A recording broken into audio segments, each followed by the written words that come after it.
Hello everyone, আসসালামু আলাইকুম। Welcome back to my channel. আশা করি সবাই ভালো আছেন। আমি আলহামদুলিল্লাহ খুব ভালো আছি। আর এই তো আবারও চলে আসলাম আপনাদের মাঝে আরও একটি নতুন ভিডিও নিয়ে। আর আজকে যা বাসন কুসন ছিল উপরে তুলে রাখা, সেগুলোই ধোয়া মাজা হচ্ছে।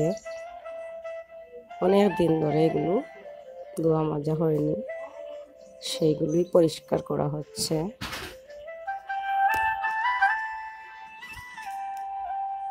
তো আমার ভিডিওটি কেমন লাগলো, ভিডিওর শুরুতে সবাইকে অনুরোধ করছি একটি লাইক দিয়ে ফুল ওয়াচ টাইম করে নেবেন আমার ভিডিওটি। আর সবাই আমার চ্যানেলটির পাশে থাকবেন। যারা আমার চ্যানেলে নতুন, আপনাদের সবাইকে বলছি আমার চ্যানেলটিকে সাবস্ক্রাইব করতে ভুলবেন না। আর যারা অলরেডি সাবস্ক্রাইব করে ফেলেছেন তাদেরকে জানাই অসংখ্য ধন্যবাদ। আর এই তো সব বাসনগুলো ফাইনালি রোদে শুকানোর জন্য দেওয়া হয়েছে। এগুলো আসলে আমার তুলে রাখা বাসন, আর যেগুলো ইউজ করি সেগুলো অনেক বাসন, ইউজ করা বাসনগুলো। আর এই পাতিলগুলো আসলে এখন আর ইউজ করা হয় না। আর উপরে তুলে রাখলে তো ময়লা বেশি জমে।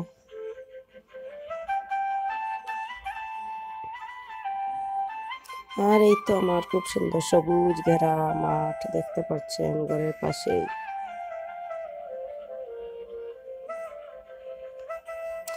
ফাইনালি এই তো এখন তুলে রাখলাম বাসনগুলো, ধোয়া মাজা শেষ, শুকানো শেষ। তো কেমন লাগলো বন্ধুরা অবশ্যই কমেন্ট করে জানাবেন। আর তারপরে দুপুরের জন্য এখানে আমি কলিজা ভুনা করছি, মুরগির কলিজা আর সামান্য মাংসগুলোকে একসাথে ভুনা করে নিচ্ছি।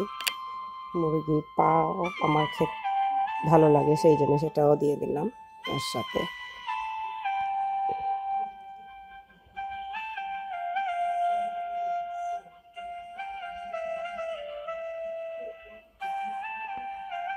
তারপরে এই তো আগামীকাল আরও একটি নতুন ভিডিও আসবে, সবাইকে দেখার আমন্ত্রণ জানাচ্ছি। এই যে একটা পিঠা বানাচ্ছি আমি, সেই পিঠাটা নকশি পিঠা। তো সেটা ফাইনালি কালকে এটার লুক দেখতে পারবেন, ফাইনাল লুক আগামীকাল। আগামীকাল এই ভিডিওর জন্য সবাই অপেক্ষায় থাকবেন অবশ্যই। আগামীকাল সেই ফুল ভিডিও দিয়ে দেবো। আরও অনেক পিঠা আমি বানাচ্ছি, সেগুলো এই যেমন ধরুন নুনের পিঠা, আমাদের সিলেটের ঐতিহ্যবাহী একটি পিঠা। তো সবাই ভালো থাকবেন, সুস্থ থাকবেন। নেক্সট ভিডিওতে আবারও দেখা হবে। খুদা হাফেজ।